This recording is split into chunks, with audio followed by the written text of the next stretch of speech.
Ja, det er godt spillet frem mod Williams. Og så er der mulighed for 1-0 her. Kommer ja. Og så får de udlignet i den samlede stilling til 2-2 her.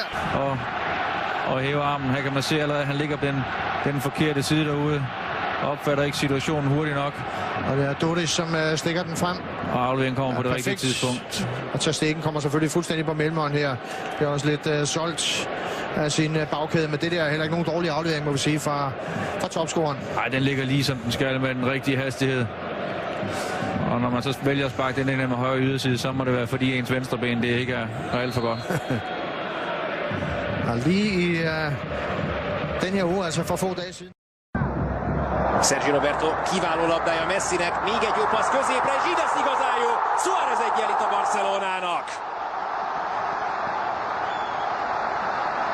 Az előbb még ő volt a támadás kerékkötője, most viszont tökéletesen fejezi be az akciót Luis Suárez, akinek a góljával kiegyenlíti a visszavágót az FC Barcelona.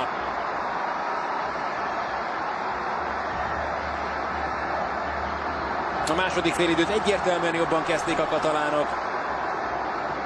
Luis Suáreznek köszönhetően pedig most már a gól is megvan.